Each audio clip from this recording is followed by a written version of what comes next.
So we're competing for the golden spoon, and all you got to do is, as we go through, you'll kind of pick which course you like and circle it on your menu. Well, I think one of the coolest things about our industry is to really be able to really think outside the box. Having another chef come in to do something interactive, something that the guests can kind of, give opinions toward. At the bottom is a Japanese style curry, which is not going to be spicy. You're applying interactions with the cooks and chefs to the actual guests. They get to decide, not judges that are like sitting at the podium and 3 judges kind of based on, but you're having every guest in their own likings of tastings and their opinions to just based on purity of food going towards that direction at the end. And it's so much fun.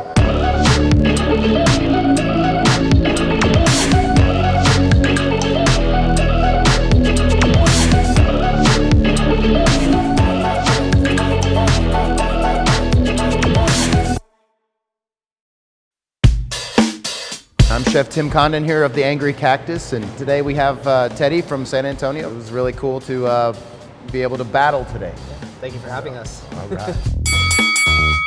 Yeah, first course. I mean, we did the yams course, potatoes. sweet potato yams.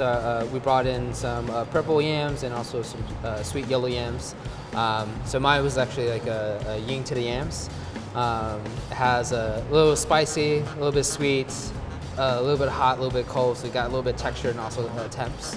And then we have like this really cool croquettes that kind of like wipe all the flavors and everything to kind of balance it off. And my thing was like having them to choose back and forth, but they didn't know what's what. At the same time, like, why is it hot? Why is it cold?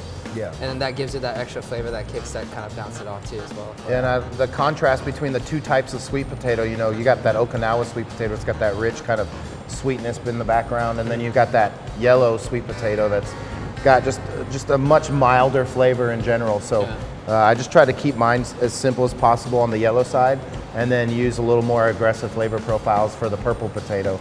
I was really wanting to just accentuate the color of the purple, and so as long as it was just turned out bright purple, that's what I was after. I think sometimes color is just as important as flavor, and so really trying to bring that out was what I really tried to achieve.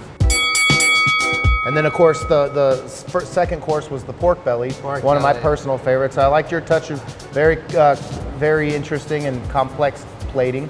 Very nice. I liked it. Thank you. No, it was cool. I mean, literally, we drove in town at 2 p.m. and then starting the smoke over at your pit, and then grilled, smoked, mesquite.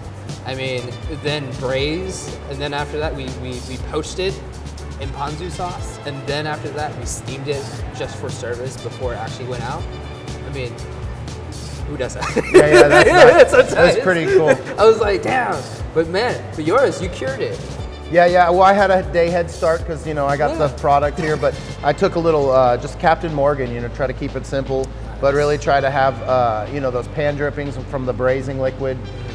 Finished with a little bit of brown sugar just for sweetness, and then of course apples with spiced, spiced rum. Can't go wrong. So good.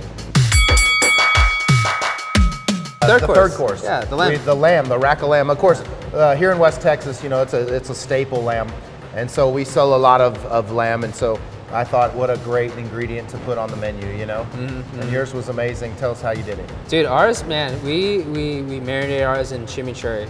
I think that was just like, it's so acidic, so flavorful. It balanced really well. We did it overnight, and then from there, we took it and brought it into like the sous vide vibe. Like, I feel you fully cook it, and man, you cut it off, it's like butter. And like it went to like medium. We pan seared it afterwards. We then did like a grimoire crust on top, a little bit of a panko, lemon zest, and herb spice. And then from there, like just at the end, just crust it and then toss it on top. Our forbidden rice risotto with the beet foam on top to kind of, I wanted to play with one of my friends over here, Benji, and we talked about it, and it's like, how about we make it as if it was floating? There you go. And it was like, beet foam. Beet foam. Beet foam. Curry sauce on there, and just balanced so well. Right on.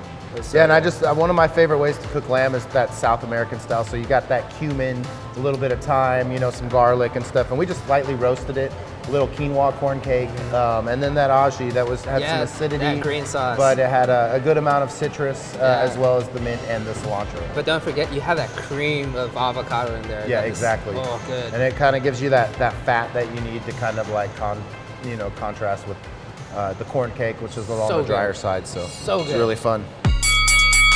Last course? Yep. Oh man, last course. Woo!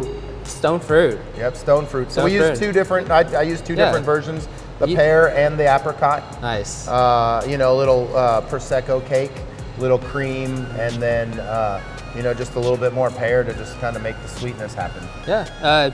Ours, we did like a traditional poached pear that we kind of homage. We did like a Sauvignon Blanc, and then added a little bit of honey and charred ginger, just kind of romance the flavor, and then poached it all day for that.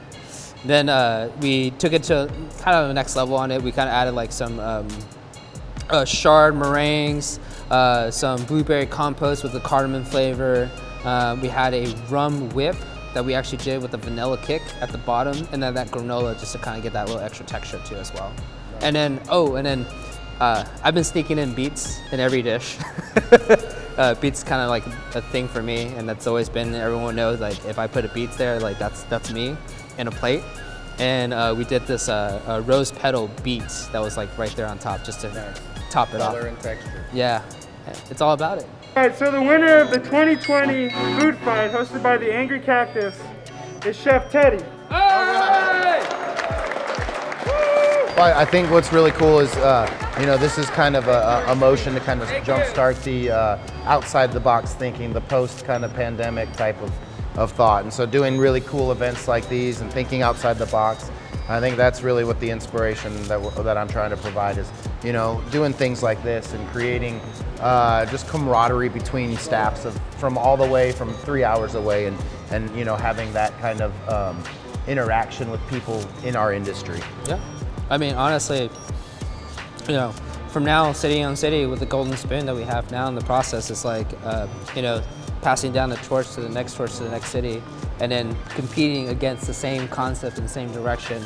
Now it's going to be in San Antonio house. There you go. And also helping and representing San Angelo too to also support, and that direction also gives to other cities that wants to look into this and want to battle. It's the next thing that passes on if that person can go through, and so forth and so forth. I mean, this is a symbol of that camaraderie that he was talking about, and giving that next person that mobility, the direction, and the function of what this culinary industry is all about. So, Cheers. Yeah. Cheers, brother. Pleasure.